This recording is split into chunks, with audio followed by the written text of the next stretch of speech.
Group in a march to demand his resignation. We are demanding his exit.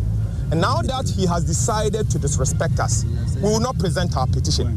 We will go and come back again. We will come back here again. And we will come back and demand to see him in person. Plus why the minority is declaring war on the governor. He has called for war. He will get it big time. He dare not step in parliament because we will not entertain him in parliament.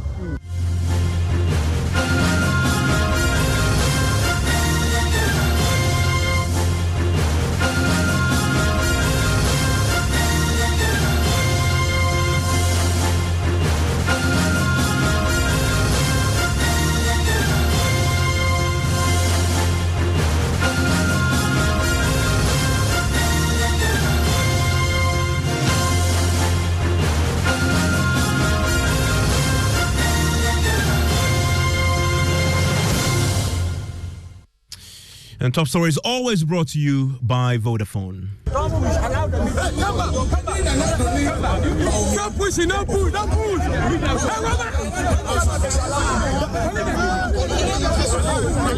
Tense moments today as protesters led by the NDC minority and party leadership insisted on proceeding to the Bank of Ghana to deliver a personal petition to the governor, Ernest Addison. Now, hundreds had poured onto the streets today to back the demand for the resignation of the central bank governor and his two deputies. The police just yesterday declared they would not allow the protesters, including the leadership of the minority, anywhere near the central bank premises, which they had assessed as a security zone. Well, today the police were determined to avoid a repetition of the violent scenes that characterized the 3-day Fix the Country protest and allowed the leadership of the minority to hand deliver their petition at the Bank of Ghana. But as it turned out, the governor himself and his two deputies were not available to receive the petition themselves. Instead, they sent out the central bank's security head to engage the protesters. Listen to the head of security at the central bank. We've heard that you'll be coming to present a petition to the governor. Please, can we get your name and position again? Wing Commander Kwame Asarabwati, retired Director Security, Bank of, I'm retired, and also a council like you, please. So, like I said earlier, we want to congratulate you for the peaceful demonstration that you have conducted today. We were informed that you'll be coming to present the petition to the governor. But the three governors, as we speak, are currently meeting the IMF and in a meeting, and there's nobody there. So the government has asked that I meet you and take the petition on his behalf, and will accordingly respond to the petition.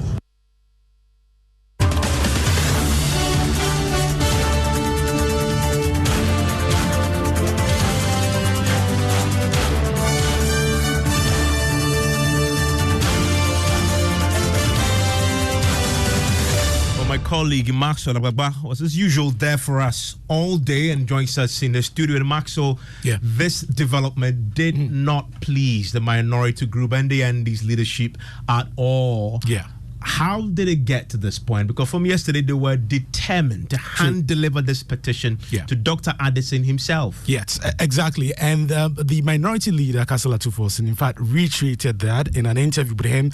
And even at the Obra Sport, he stated emphatically that if they do not hand deliver the petition to the governor of the Bank of Ghana, they were not going to leave the premises of the central bank. So as they got there and things didn't go according to plan, you could see that he was actually fuming and very angry that the Bank of Ghana sent the Director of Security to come and meet them and then take the petition. In fact, he did not mince words at all. He says he feels very disrespected. Let me say that I feel very disrespected as the leader of the opposition in Parliament, for a simple reason that we demanded to present a petition to the governor of the Central Bank of the Republic of Ghana, otherwise known as the Bank of Ghana. The governor has two deputies, namely Deputy 1 and Deputy 2. Unfortunately, he has decided to disrespect us, and his two deputies has also decided to disrespect us by not being here and to receive our petition. We never said we are going to present our petition to the head of security or someone responsible for security, with all due respect. They have actually mismanaged the affairs of the central bank. They have mismanaged the affairs of monetary policy. Today, Ghana, our beloved country, is on 80 nails. But let the governor be aware that, in fact, printing of money is like an alcoholism. The good effect, or the perceived good effect, comes immediately. But the hangover comes after the party. Governor Addison printed money to finance the champagne lifestyle of this President Akufo-Addo and Bawumia lifestyle on an appetition budget. Today, our country is on 8 nails. The Bank of Ghana is bankrupt. We will not accept it. We are demanding his exit. And now that he has decided to disrespect us, we will not present our petition. We will go and come back again. We will come back here again. And we will come back and demand to see him in person. The crowd you've seen is just the beginning. We will come back again. And I assure you, trust me, we will come back again. He should better come in here. If he thinks that the IMF is more important than the Parliament of Ghana, if he thinks that the IMF is more important than the people of Ghana, he's here because of the people of Ghana and not IMF. So let him deal with IMF, or we'll come after him. We will come after him. Thank you. Until we see him, we are not stopping. This is just the beginning. A lot more. So, on that note, we mean no disrespect, but we think. And Maxwell, what we're just hearing there in the background is a bit of the tension before they made their way to the central bank premises to hand deliver this petition that, as we've heard, they're very disappointed, especially because of how they fought to make that happen. Yesterday, the police had said, no way, we're not allowing you close to the central bank premises. Yes, exactly. So at this point, what you can hear in the background, the leadership of the demonstration, they were only given an opportunity to go.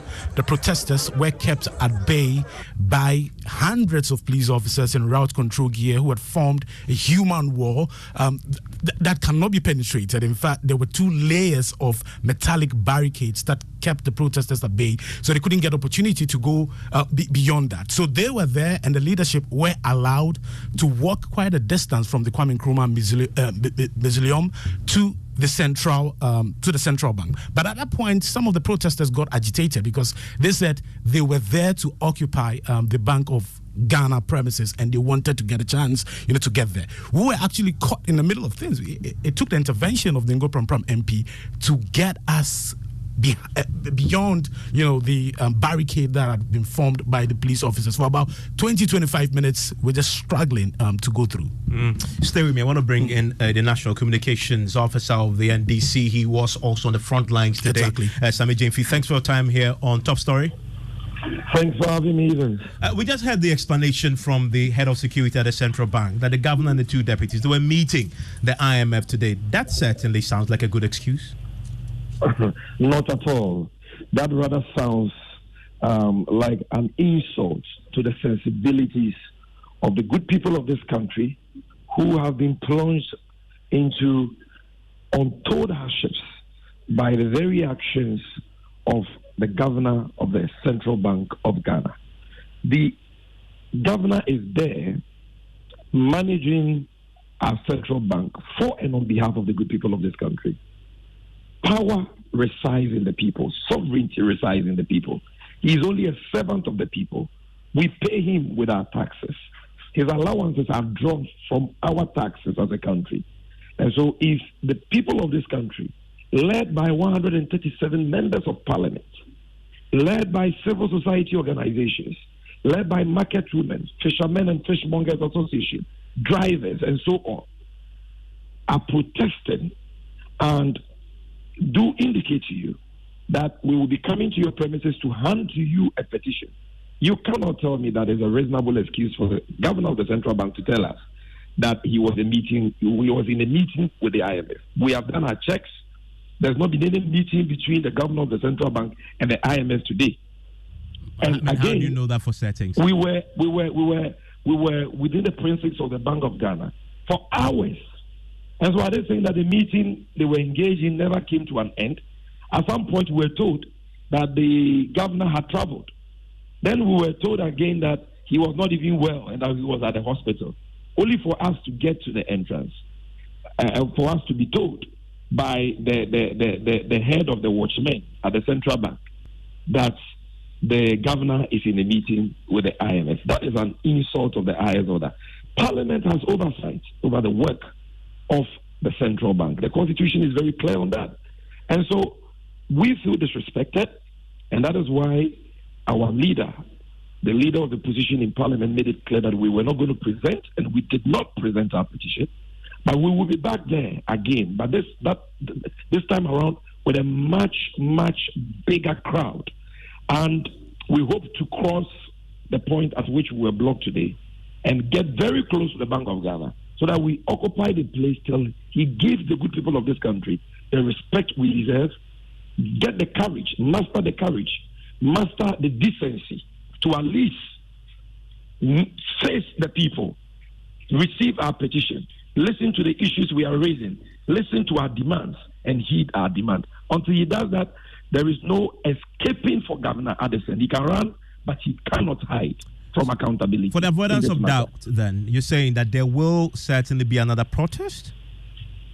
I want to make it emphatically clear that today's demonstration, as mammoth as it was, as historic as it was, is only the beginning of a series of protests that we, in conjunction with civil society organizations, political parties, worker groups, and so on, will be embarking to demand accountabilities from our duty bearers. Addison succeeded in running today. Today, we understand that they didn't even allow the staff of Bank of Ghana to report for work. Workers of GCB, which is very close to the Bank of Ghana, were closed at about 12 p.m. So they succeeded in running. But how long can Addison run from accountability? He can run, but like I said, he cannot hide, because we will be going back there again and again and again until he masters the courage to face the consequences of his actions. This is a man who has sworn to uphold the laws of this country. And here I'm talking about the Bank of Ghana Act, the very act he relied on to collapse 426 financial institutions. Today, people are suffering from all manner of diseases, stroke. Some have even lost their lives because as workers of these collapsed institutions, their severance packages were not paid to them. The Bank of Ghana does not care about them. Now you collapse people's businesses for violating the Bank of Ghana Act and turn around to print in excess of 77 billion Ghana cedis for the government in clear violation of Section 30 of the Bank of Ghana Act, which according to Section 66 of the Bank of Ghana Act is a crime punishable by a term of imprisonment not more than 2 years. And you want to go scot-free? Is he more Ghanaian than Pakwesi Indium? Is he more Ghanaian than Amwabe? Is he more Ghanaian than Dr. Kwamina Dofo, who today he has rendered jobless, having collapsed their financial institutions? So we are holding his feet to the same fire of accountability that he held the feet to the 426 financial institutions he has collapsed. You understand? You have collapsed our central bank. For the first time in the history of Ghana, the central bank has incurred unprecedented losses to the tune of 60.8 billion and a negative equity of 55.1 billion. Haven't Addison done enough? He has done enough. And we've had enough of his recklessness. Today, last year alone, after collapsing the bank, after violating the law, they increased the remuneration of directors to 8.6 million cedis. That is some 86 billion. It is only under the leadership of Addison that directors of a company or a bank will have higher remuneration after mismanaging a company they have been entrusted with and incurring unprecedented losses. President Mahama, when he was president, under the leadership of Dr. Wampa, under the leadership of Dr. Ishaku, the Bank of Ghana made profit every single year. From 2017 to 2020, we made profit. Even they did not think about, using the profits for a new head office. We talked about building a hospital to serve the health needs of this country, the people of this country. And that is why today we can boast of the Bank Hospital, okay, which was a refuge for many Ghanaians when COVID struck. And then you are not making profit. You've made an unprecedented loss of close to $6 billion. Under extraordinary circumstances, you mentioned the Bank of Ghana governors in the past under John Mahama, but none of them had to contend with a COVID crisis. None of them had to contend with the sort of situation that Ernest Addison is currently dealing with. Unprecedented. Doesn't that count for something? There cannot be any justification for a crime. If you go to KJTR and you steal and you are caught, you cannot say that I stole money because my mother was sick. I stole money because my children are starving. They are not getting food. Would that be a reasonable justification? Well, at least to meet the law has provided for how the Bank of Ghana can intervene to save the country when we have emergencies. The Bank of Ghana Act Section 30 is very clear on that. The limit used to be 10% of the fiscal of the total revenue of the previous fiscal year. President Mahama reduced that to 5%. You can't go beyond that. Yeah, but Sammy, if you want to go beyond that because of COVID-19, Section 6 of Section 30 says, go to Parliament and inform Parliament of the new ceiling you, the governor, the Minister of Finance, and the controller have set. Yeah, but Sammy, if it's a violation of the law, is protest the way to deal with it? Absolutely. We are not just going to be protesting and talking. The time for talk is long over. This is the time for action. And part of the action is to vent our frustrations, to protest against this on the streets. But another form of this action I'm talking about has to do with we petitioning appropriate state institutions mandated with the power to investigate and prosecute such matters. And that is why yesterday, even before we started this protest today, through the Honorable Member of Parliament for Boko Central, Honorable Mahama Yariga, we petitioned the Office of the Special Prosecutor.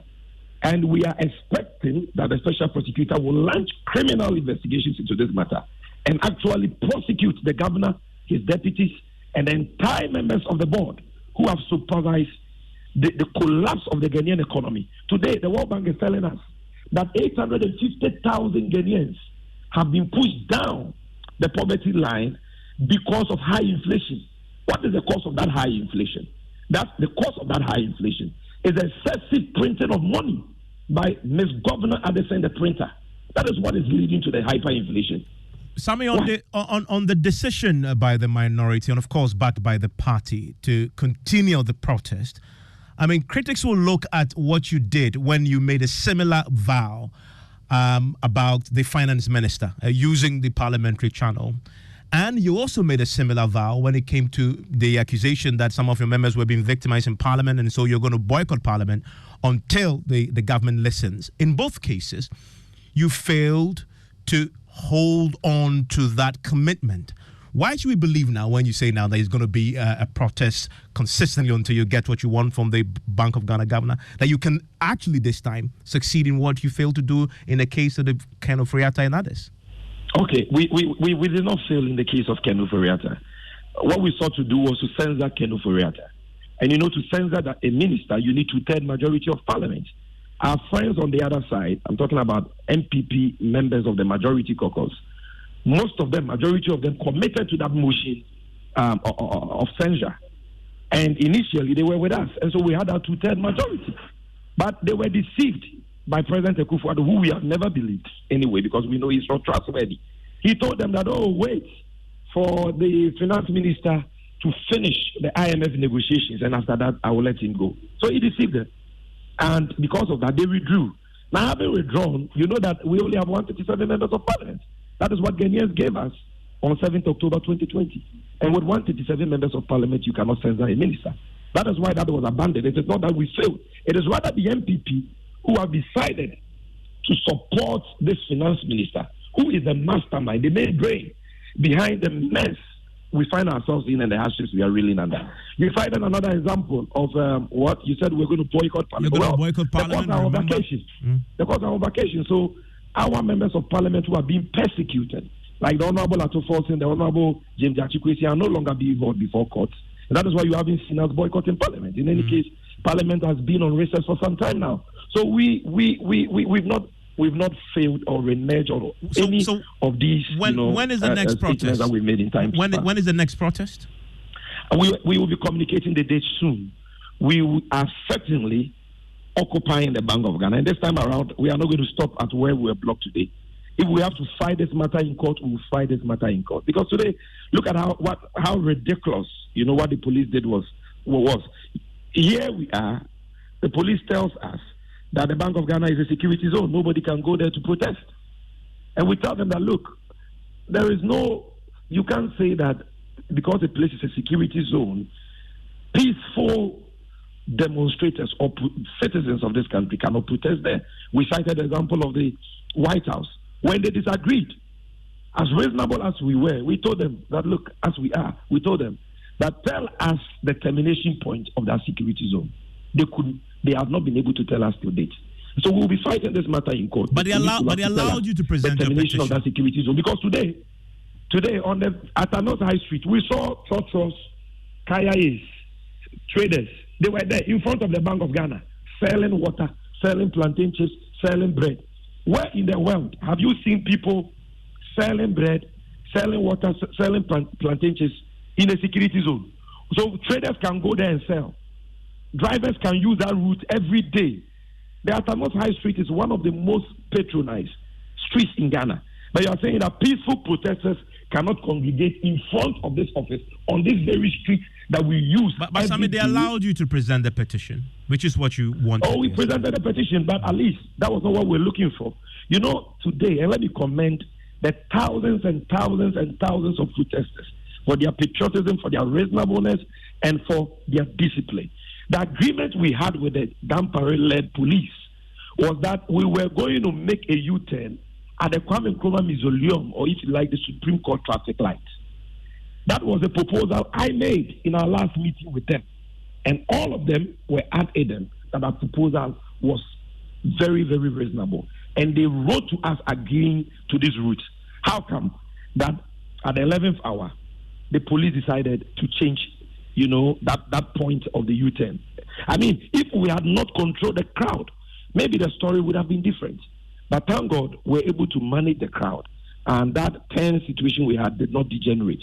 We will continue to do that because we are doing this for Ghana. Ghana is the only country we have, and we cannot destroy this country because of policemen who cannot keep their word, policemen who cannot stay true, to the laws they have sworn to uphold. Yeah, I mean, Sammy, I'm grateful for joining us on this, and I still have with me Maxwell in the studio. Maxwell, you were with the protesters, yeah. And I saw that, of course, the IGP post the protest as being to the ground, yes, meeting the police officers. Yeah, and it also is good because you also covered the Fix the Country protest over the exactly period. Yeah, you've heard Sammy's verdict on the police. You were there in terms of how they managed the protest. And where they asked them to turn and the barricades.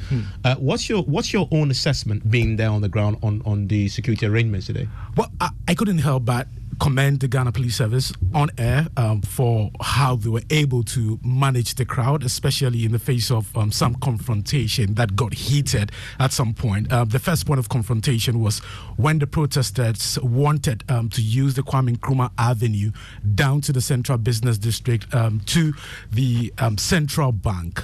But the minority leader himself managed to get on the ground there to de-escalate the situation, to get the protesters to use the Castle Road. At a point when there was a bit of disagreement and confrontation, the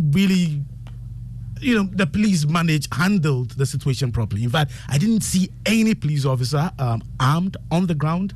All of them just in their route control gear, just making sure that the protesters do not go beyond the barricades that he had formed. The IGP himself was there, and he congratulated his men for handling the protesters, very well. I mean, speaking about that and the police and security, some of the members of parliament, leading voices, are already declaring war on the governor.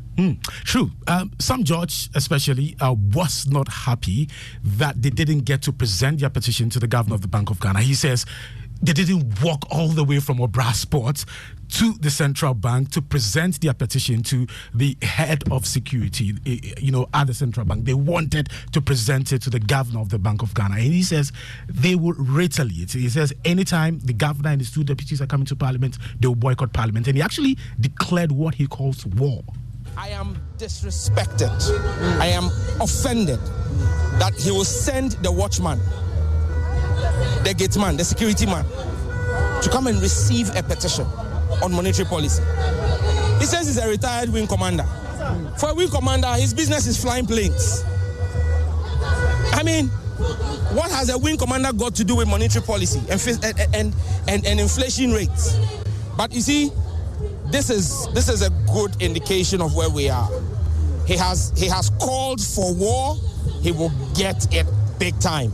He dare not step in parliament because we will not entertain him in parliament. I was just asking the national chairman if you would recommend, he talked about a boycott, and I was asking him if he would endorse any boycott in parliament, advise the minority in parliament to boycott it. Is this something you would support? Well, for me, I would insist the next time any of the deputy governors or the governor appears for the Public Accounts Committee that we also cannot see them. We would ask this, is either they meet the security detail in parliament to hear them before the public accounts, or they should go and then when we are ready, we'll call them. And we just heard from Sammy Jimfi there. The national chairman was also on the ground. Yes, the national chairman, Johnson Esiedun Ketia, was also on the ground. And he says the action by the governor of the Bank of Ghana flies in the face of democracy. Because if the people want to see you, you have to see them too, not the island. We all feel very much disrespected. And this speaks to the impunity with which Nana Akufo-Addo and his appointees want to run this country. This is not democracy. I made a point yesterday that we are not operating a democracy now, a very defective democracy. Democracy is not about voting once a while. It's about participating in governance of the country. Let them proceed. Okay. But we are not handing over our petition to the head of security.